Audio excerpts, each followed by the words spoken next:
Hello everyone and welcome to Stream and Tech Now. Well, I got a chance to test and play around with the brand new MeCool KM7. I was eagerly awaiting this and even our cat wanted in on the action. But is it any good? Should you buy this or skip it? Stick around because I'm going to do a quick review and let you know if this thing is any good or not coming up next.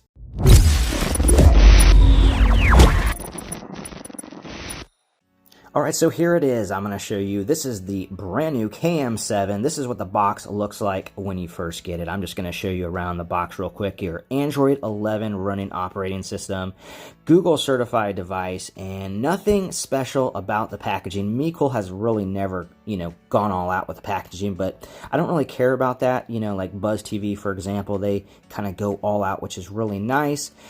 So let's just open this box up. I'll show you everything that's inside. Just very standard, nothing special as far as the looks of this device. It's just a black device. Let me just take the box out, and I do kind of like how it's a black box versus the wood grain on, like, say, the KM6. I think it blends better, but that's personal preference. Just take this plastic wrap over the MeCool logo, and I'll show you around the box. So really, there's, like I said, it's just very standard, nothing, special about this particular box. You've got nothing on this side. On this side, you have your AV, you have your Ethernet LAN, you have your HDTV for your HDMI cable, and then of course your power DC in on that side. And then if you turn it around, we are going to have our two USB slots, and then we have our TF slot for our SD cards, and that is on that side. So when we turn it again, and there, that is the front. We have our power, we have our internet, and we have our IR blaster indicators, and of course on the bottom we have plenty of ventilation holes, and that's really it. That's the basic box right there. So let me open up the rest of it and I'll show you what else is inside. So we of course have the remote. Now this remote, I really like it, guys. It's a lot better than, say, like the KM6. It feels much better in your hands. I like how you can see the buttons at night. It does not come with the two AAA batteries that you need, just FYI. It has the shortcut buttons, which is nice. This is, of course, your AC adapter, so that will just plug into the DC in. That part right there goes into the DC in, and then of course you have your HDMI cable. And it does come with the little protectors over the tips, which is nice. And then finally, we have the owner's manual, or the user manual, which let me know in the comments if you actually look at this. I don't think I've ever looked at that, so let me know in the comments if you've actually looked at that. And that's it. That's everything that's in the box. So now that you know what's in the box, let me power this thing up and show you how it gets started. All right, so the main specs. MeCool presents this KM7 Android TV box model that incorporates the new Amlogic S905 Y4 chip, being compatible with AV1 decoding that will work on the Android 11 platform. With this combination of hardware, it will be possible to view videos up to 4K at 60 frames per second, and compatibility with HDR10 and HDR10+. With Dolby Vision, two configurations are available. We have 2 GB of RAM with 16 GB of storage, and we have 4 GB of RAM with 64 GB of internal storage, which is the device I'm reviewing today. Now, this chip is a newer chip, but it's a lower power version of the one from, say, the KM6, which has the S905X4. Now, the KM7 runs Android 11. It is Google certified, so it has a Play Store. It has Google Chromecast built in, which is very nice. You will not have any issues streaming Amazon Prime or YouTube, but you will have some issues using Netflix because this does not have Netflix certification, unfortunately. Now, the CPU is a 64-bit quad-core processor. Now, this uses 4 low-power Cortex A35 cores. For comparison, the KM6 utilizes the A55 Cortex cores. The GPU is the G31 ARM with MP2 GPU processor. This has 4 GB of RAM, 64 GB of storage, and there are the rest of the specs. Now, as you can see, one drawback is this does not have the Gigabyte LAN Ethernet, unfortunately. All right, so when you turn it on and go through the setup process, it's probably one of the easiest, most user-friendly, intuitive ones that I have found or encountered, and I think you guys are going to really like this. When you go through this setup process, and you can utilize your phone to do it as well, you're going to actually load it up, and then it's going to have the older Android TV interface, but once you turn it off and turn it back on or do a reset, it's going to look like this and have the brand new Android TV layout. All right, so here's the new Android TV layout. This is what it's going to be when you guys first go ahead and reset it or turn it off and turn it on. A few things that I like to do, I'm not going to go through all of this, but you can kind of change these rows if you want. If you just go to the left and push and hold it, you can kind of move it up, you can move it down.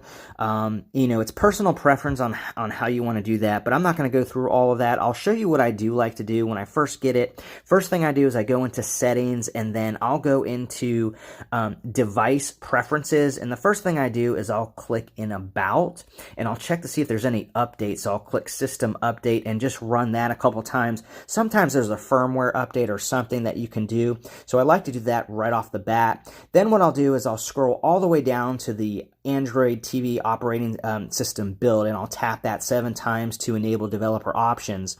And once you enable developer options, click back and go into developer options, and what we're going to do is we're going to make this a lot faster by just changing some of the animation codes. So there's 3 of them to be exact. So if you just scroll down in developer options, you've got window animation scale, and I changed that to 0.5, and then transition animation, I changed that to 0.5, and then animator duration, I changed that to 0.5. And once you change all 3 of those, you're going to notice that this thing flies. It's very, very fast, just like pretty much all of the other ones once you enable the developer options. And so another thing I'll do is I'll go into display and sound, and I'll scroll down to HDMI CEC, and it's going to be defaulted off, and I like to turn these on, and this will allow you to control the power on and power off, so you can actually turn it from the same remote. You can also utilize the input if you want to switch to a different device. You can do that as well.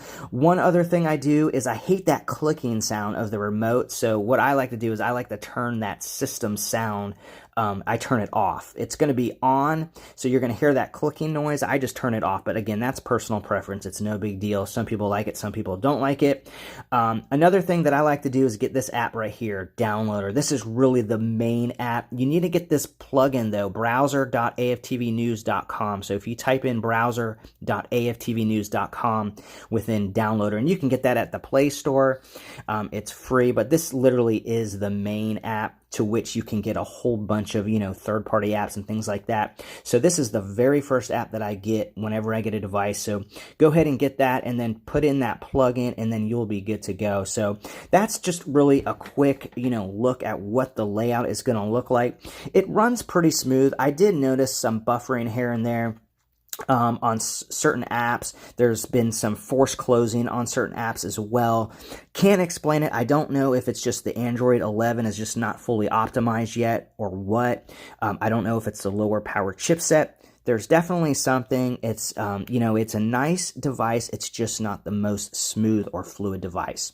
All right, so in looking at the AnTuTu benchmarks, I don't think I was that surprised when I learned that the KM7 actually finished last. So if you look at all of them, with the main competition to include the KM6, the new 4K Fire Stick Max, the Google Chromecast with Google TV, and the KM2, this finished dead last. And considering this has a lower power chipset, it does have Android 11, but I don't know that it's completely optimized yet. I think that it has some improvements to go with, maybe perhaps a firmware update. There was just some noticeable lag in the KM7, so when I see that it finished dead last, I am not that surprised.